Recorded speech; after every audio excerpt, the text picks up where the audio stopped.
Nabi Nuh ya. Ini mungkin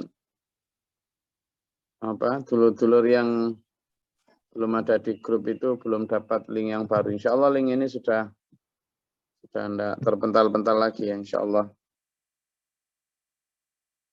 Innaka ing tadarhum yudillu ibadaka. Lanjutan dari doa Nabi Nuh kemarin ya. Berdoa agar dibinasakan semua dan tidak ada yang tersisa. Kenapa Nabi Nuh mendoakan begitu? Alasannya adalah karena kalau ada satu saja yang kau biarkan hidup ya Allah, mereka tentu akan membuat bumi tidak makin baik. Kenapa? Karena mereka hanya akan melahirkan generasi yang durhaka, generasi anak-anak yang sangat kafir, anak-anak yang malah hanya bikin bumi ini makin tidak jelas. Nah, ini yang kemarin ya saya upakan kenapa KB itu diperbolehkan di masa itu meskipun polanya berbeda, tidak seperti sekarang. KB di masa itu ya seperti yang disampaikan dalam doa Nabi Nuh itu, sudahlah ya Allah, jangan biarkan mereka berketurunan, jangan biarkan mereka hidup. Nah, kalau mereka hidup itu nanti anak-anaknya ya hanya kan jadi generasi anak-anak yang durhaka juga ya gitu. Nah, ini kan menjadi semacam pengetahuan yang tidak diketahui oleh orang-orang biasa. Nabi Nuh tentu berdoa seperti itu ya karena kemakrifatan beliau. Itulah kenapa yang saya sampaikan kemarin, satu di antara alasan Nabi Khidir ketika membunuh seorang anak yang kalau disebut nafsan zakiyan katanya, kata Nabi Musa kan begitu. Kenapa engkau membunuh nafsan zakiyan? Seorang anak yang tidak berdosa, seorang jiwa yang tidak berdosa. Kata Nabi Khidir, ya memang dia tidak berdosa, tetapi dia nanti kalau dewasa itu akan menjadi penyebab durhaka dan kafirnya orang tua itu. Ya, Nabi Musa ya karena tidak diberi Allah pengetahuan tentang itu, sebuah pengetahuan yang hanya diberikan kepada Nabi Khidir. Ya sami'na wa ta'na. Sami'na wa ta'na. Sama dengan doa Nabi Nuh ini. Doa Nabi Nuh ini juga sama. Jangan engkau biarkan orang tua mereka hidup ya Allah. Karena kalau mereka hidup, mereka hanya akan melahirkan keturunan atau anak-anak yang durhaka. Fajiron. Dan kafaro. Kalau kafir saja itu hanya kafir gitu aja. Kalau kafaro itu sangat kafir. Enggak hanya kafir tapi sangat kafir. Nah ini, maka sampean dan saya yang paling saya sebutkan harus hati-hati di dalam punya anak itu harus hati-hati. Enggak sekedar melahirkan gitu aja. Enggak sekedar punya anak lalu seneng gitu aja. Buat apa kita punya anak kalau ternyata mereka hanya lahir untuk menjadi durhaka atau mereka hanya lahir untuk lewat dan menuju neraka. Naudzubillah min dzalik. Ya toh? Jadi buat apa kita punya keturunan jika hanya mereka hanya hidup untuk menjadi durhaka dan hanya mati untuk masuk neraka. Ya, dari mana kita tahu Gus? Ya dari kemampuan kita toh. Dari kemampuan kita. Kalau Nabi Nuh tadi berdoa, jangan kau biarkan hidup mereka ya Allah. Karena mereka ini kalau melahirkan anak ya hanya akan melahirkan yang fajiron kafaro. Dari mana Nabi Nuh tahu? Ya dari orang tuanya yang sudah fajiron kafaro. Kalau orang tuanya kayak gitu, anaknya ya akan dididik menjadi seperti itu. Logikanya begitu. Jadi logikanya begitu yang dipakai Nabi Nuh. Ini nanti ya Allah, kalau mereka masih hidup dan mereka melahirkan anak-anak, maka anak-anaknya akan dididik seperti mereka. Sementara mereka sudah fajiron kafaro. Selain memang Nabi Nuh juga mendapatkan intuisi wahyu dari Allah. Ya, intuisi yang berdasarkan wahyu. Tapi secara lahir, logika yang dipakai begitu. Nah, maka kita pun juga begitu ya. Ketika punya anak cukup satu atau cukup dua, itu ya harus berdasarkan penglihatan kemampuan kita, itu yang pertama. Ya, pertama kemampuan kita. Sadar diri lah, sadar diri. Ya sama dengan misalnya kita ingin punya rumah harga 1 M. Lawang kita penghasilannya cuma 50.000 per hari loh. Terus mau punya rumah harga 1 M itu kan harusnya kan sudah tahu kemampuannya tidak mungkin mampu. Ya siapa tahu nanti dapat lotre. Lah kan gitu jadinya. Siapa tahu nanti ujuk-ujuk pas nyangkul dapat permata. Kan akhirnya siapa tahu. Ya nggak ada yang tahu. Tapi yang telah sampean pasti tahu adalah kemampuan sampean gajinya berapa? 50.000 per hari. Yang itu it is impossible adalah tidak mungkin untuk punya rumah harga 1 miliar. Ya sudah. Realistis saja dengan rumah yang ada. Demikian pula punya anak. Sampean dan saya misalnya secara ibadah, secara lahir juga begitu-begitu saja. Ya monggo punya anak. Tapi sesuaikan dengan kemampuan kita mendidik mereka. Kasihan loh kalau mereka lahir hanya untuk, tadi itu saya bilang, lahir atau hidup hanya untuk menjadi durhaka. Dan mati pun nanti hanya untuk menjadi pengisi neraka. Kan kasihan. Kan naudzubillah dzalik, kasihan.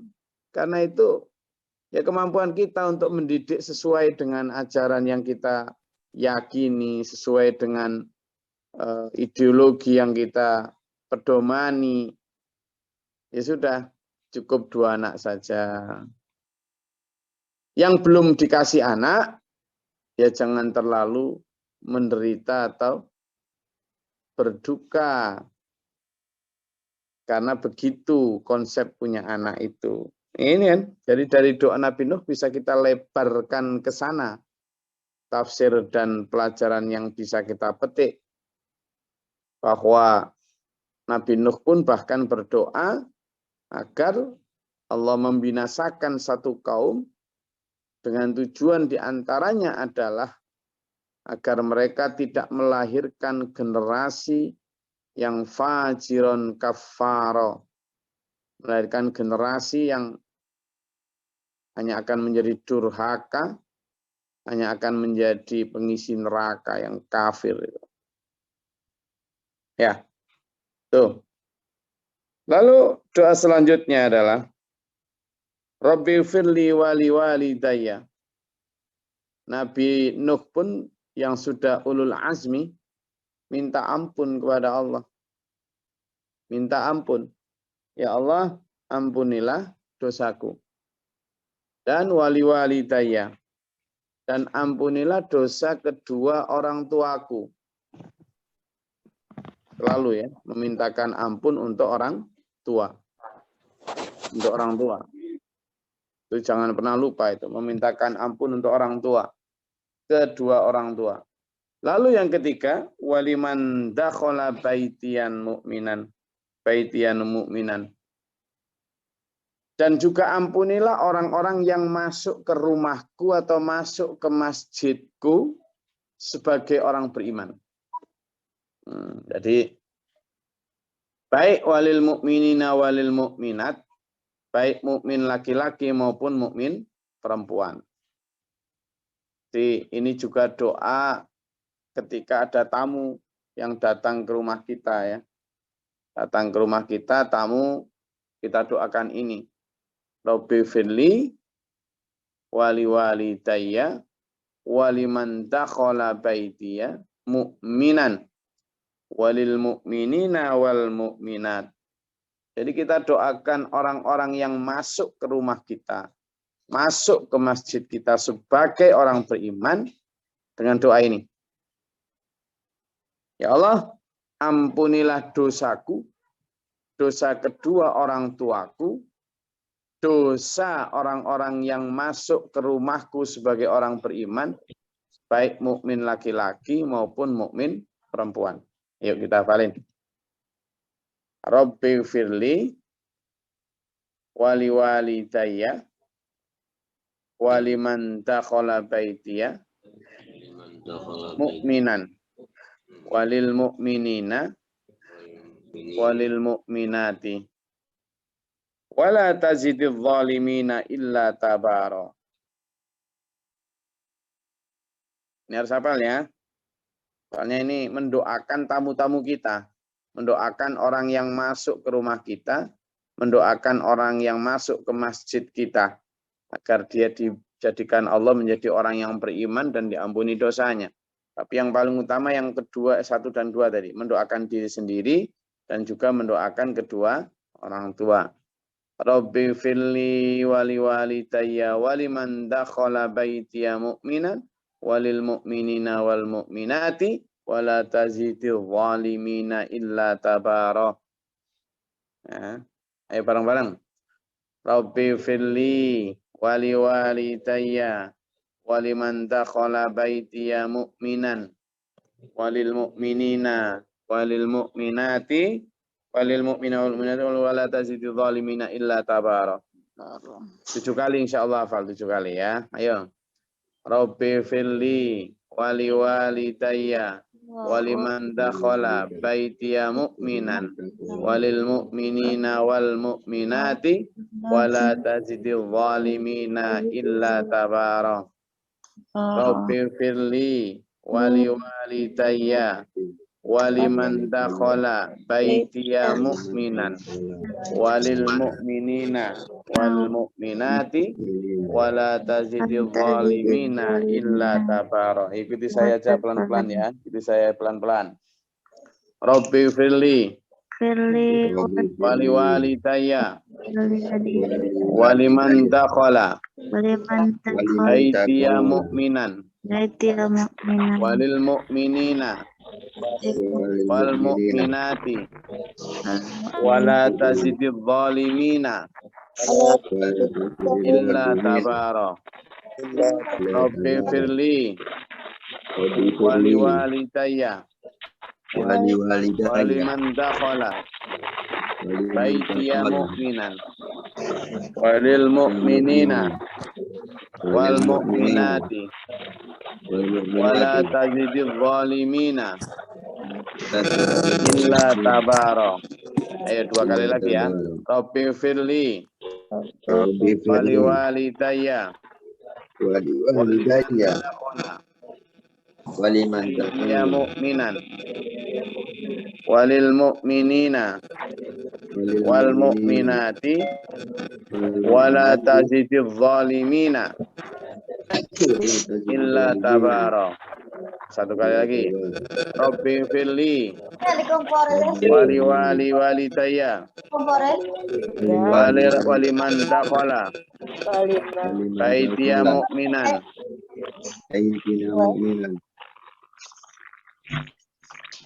walil mu'minina wal mu'minati wala tazidil zalimina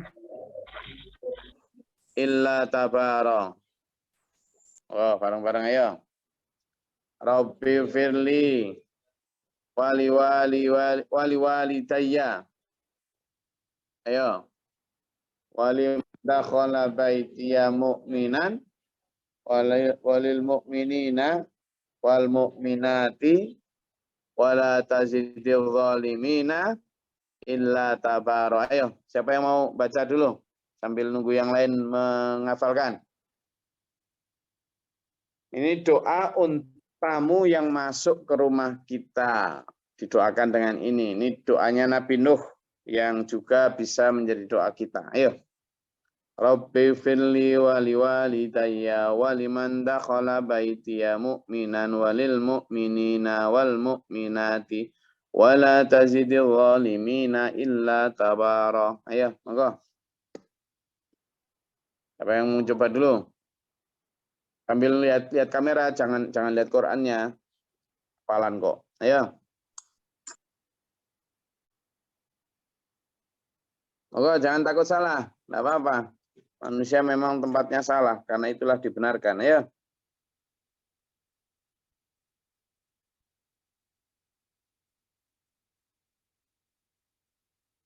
Oh, siapa yang baca?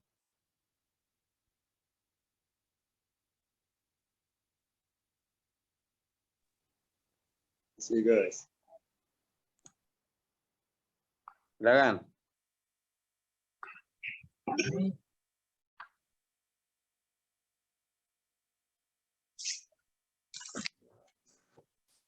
Walidayya waliman dakhal baitil mu'minan. Itu zalimina illa Rabbi tabara. firli wali walidayya waliman dakhala baitiya mu'min. Oh, Pak Wid mau nyoba? Bismillahirrahmanirrahim. A'udzubillahi minasyaitonirrajim. Bismillahirrahmanirrahim.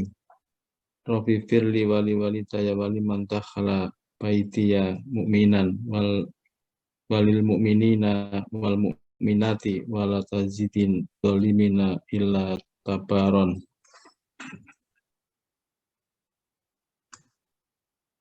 Go, sini malih.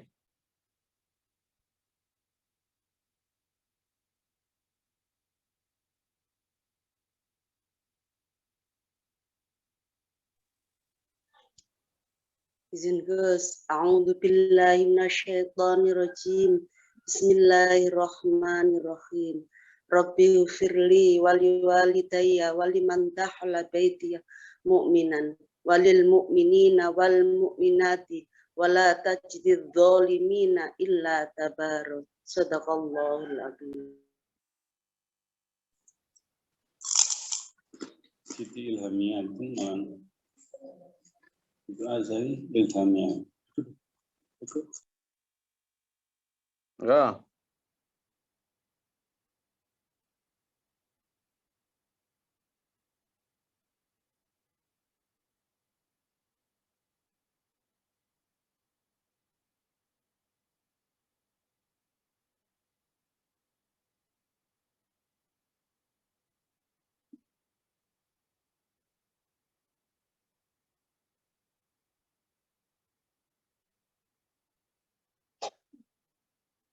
Ada lagi yang mau nyoba baca?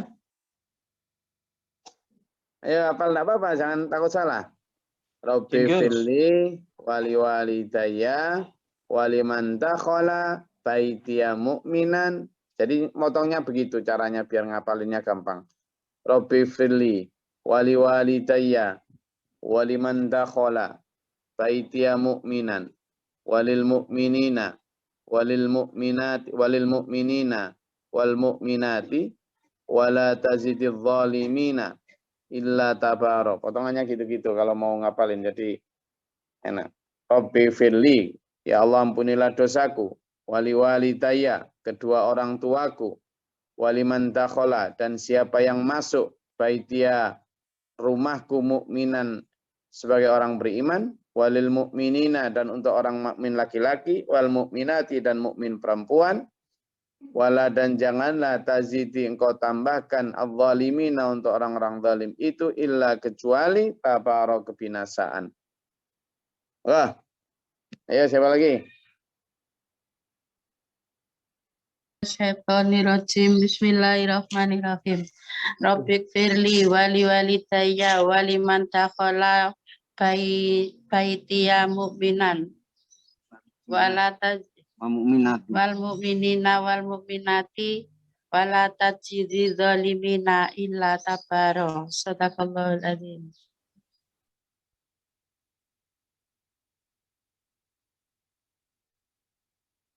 Ya, lagi. Izin Gus. Monggo. Bismillahirrahmanirrahim. Rabbi firli wali walidayya waliman dakhala baitiya mu'minan walil mu'minina wal mu'minati wala tazidil zalimina illa tabaron. Sadaqallahul adzim.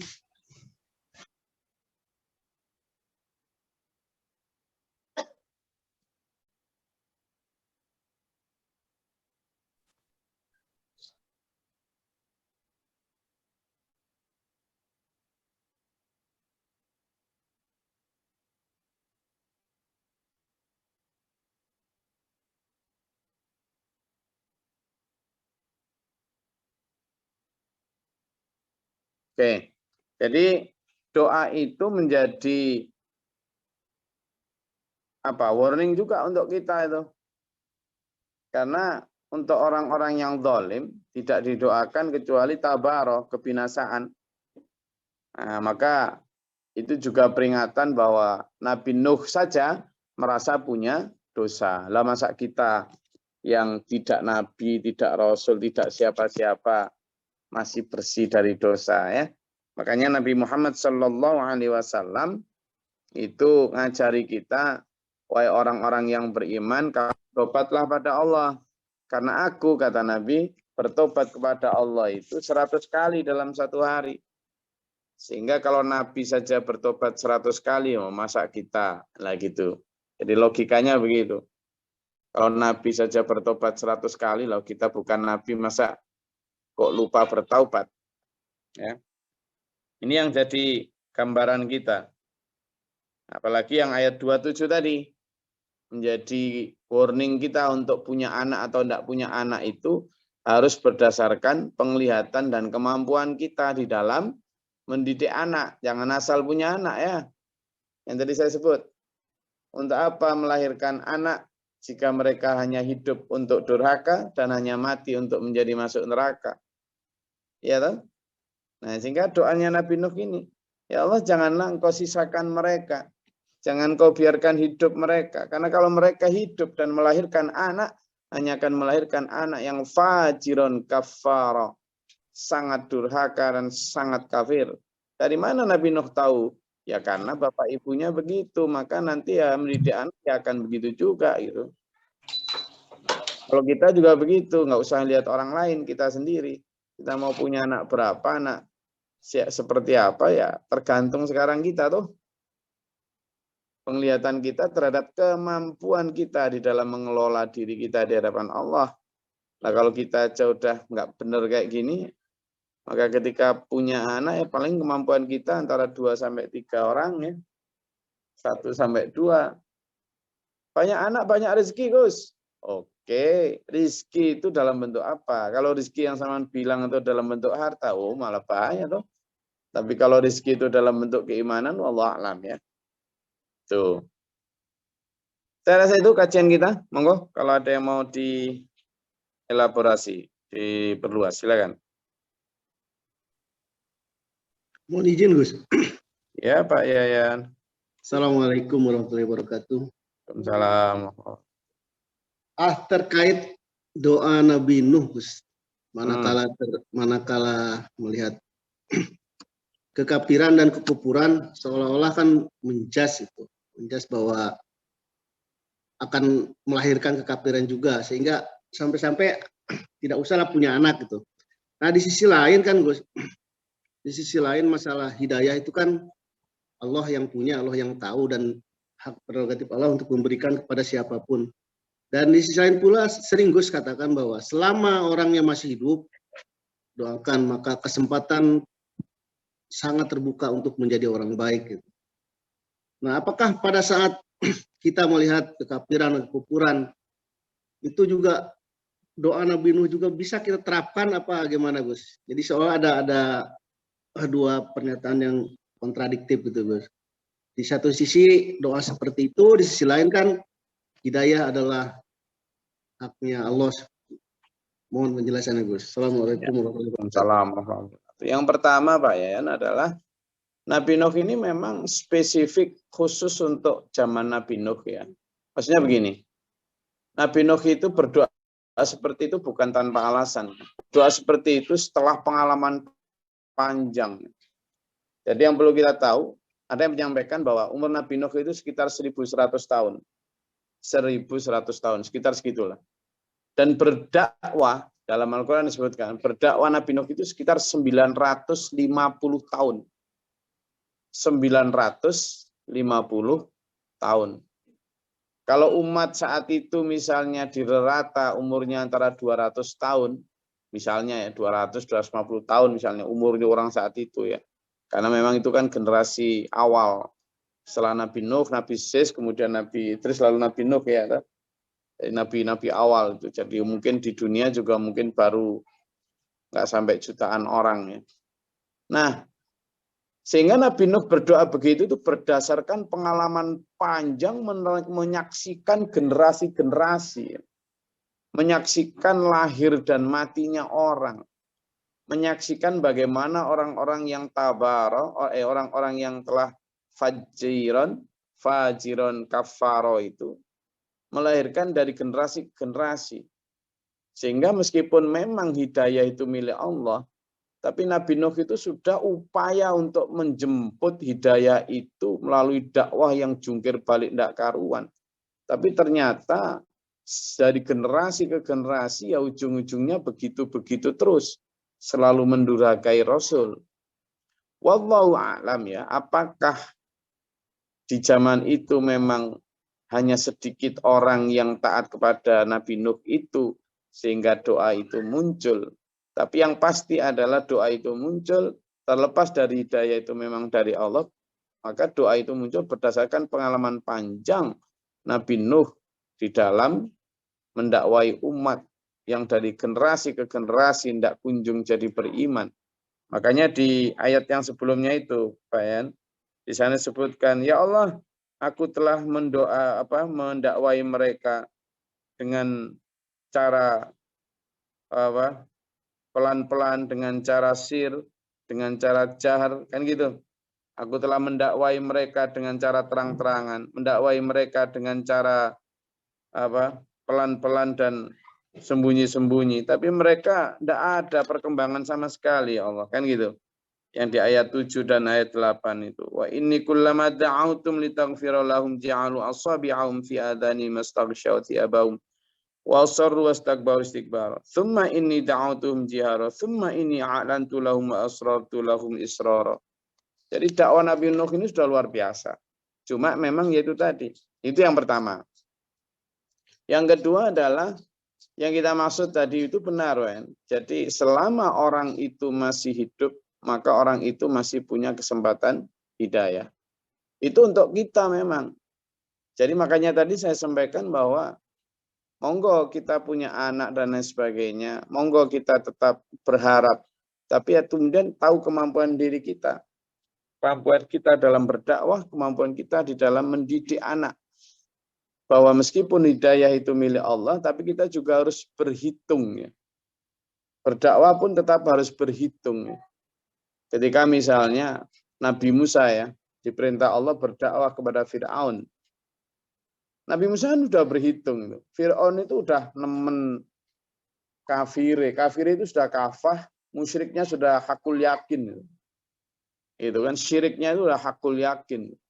Nah, sehingga Nabi Musa ketika diperintah Allah untuk berdakwah kepada Fir'aun, ya Allah, dia akan mendurhakaiku ya Allah.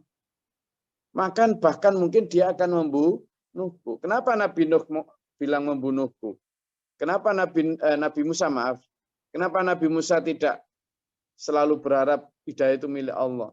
Ya iya memang hidayah milik Allah, tapi kan sudah tahu pengalaman hobinya Fir'aun itu kan membunuh hobinya itu.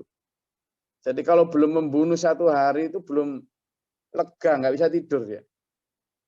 Nah, kalau sudah kayak gitu maka tetap realistis Nabi Musa. Tetapi ya kemudian tetap sami'na wa ata'na untuk berdakwah. Sudahlah, berangkatlah ke sana, wahai Musa.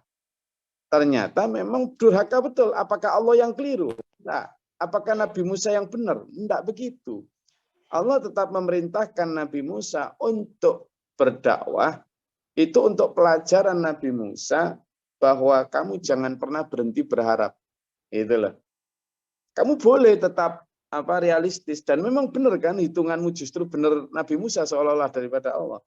Tetapi tidak begitu hitungan. Maka kita pun begitu, tetap memasang harapan bahwa hidayah itu milik Allah, tetapi kita juga tetap harus realistis di dalam berpikir dan berhitung tentang hidup dan kehidupan ini. Ya, seperti saya sampaikan tadi, apakah tidak mungkin kita punya rumah harga 1 M ketika kita penghasilannya 50.000? Masih mungkin. Itu tadi, miracle, keajaiban-keajaiban. Tetapi yang perlu kita ingat bahwa kita ini tetap bersandar pada, ya, selain tawakal adalah ikhtiar. Sehingga tadi Pak Yan tetap berharap, tetapi kita juga tetap berhitung. Saya tetap berharap hidayah itu milik Allah, maka punya anak 10 enggak apa-apa. Tapi kan kita juga punya kemampuan kita seperti apa. Itu yang dimaksud. Gitu kan? Turun, terima kasih. Saya rasa itu yang bisa saya sampaikan pada kajian pagi hari ini. Dan terima kasih. Mudah-mudahan dengan kajian kita, dengan saling tanya, saling jawab, dan saling menjelaskan akan memperluas hasanah kita, dan tidak hanya hasanah tetapi juga amalah kita, amaliyah kita. Karena kalau hanya sekedar hasanah atau wawasan kita tanpa amaliyah ya zong juga. Maka kita harus memperbanyak amaliyah kita. Oke, ayo kita amalkan. Termasuk doa-doa ini tadi ya. Hafalkan ya. Rabbi firli wali walidayya waliman dakhala baitiya mu'minan walil mu'minina wal mu'minati wala tazidil zalimina illa tabara. Kita doa ya seringkali. Mudah-mudahan Allah merahmati kita, mengampuni dosa-dosa kita, menuntun kita dalam siratal mustaqim ila ahsanil khatimah. Amin. Allahumma shalli wa sallim barik ala sayyidina Muhammad. Allahumma ighfir lil mu'minina wal mu'minati wal muslimin wal muslimat. Allahumma ahdina fi man hadayta wa afina fi man afayta wa lana fi man tawallayta wa barik lana fi ma atayta wa qina syarra ma qadayta. Fa innaka taqdi wa la yuqda 'alayka wa innaka la wa la azim. Astaghfiruka wa atubu ilaika wa sallallahu sayyidina Muhammad. Allahumma da'fa'na al-bala wal waba wa qad hastina min al-jinni wa syaitan. Rabbana natina wa lina ashabina. Allahumma rfa' darajatana fi dunya wal akhirah wa husnul khatimah. Rabbana amanna faktubna ma'a syahidin. Rabbana la tuzigh qulubana ba'da idh hadaytana wa hab lana min ladunka rahmah. Rabbana waj'alna muslimina laka wa min dhurriyyatina ummatan muslimah. Rabbana atina fid dunya hasanah wa fil akhirati hasanah wa qina adzabannar. Subhana rabbika rabbil izzati amma yasifun wa salamun alhamdulillahi rabbil alamin. Assalamualaikum warahmatullahi wabarakatuh.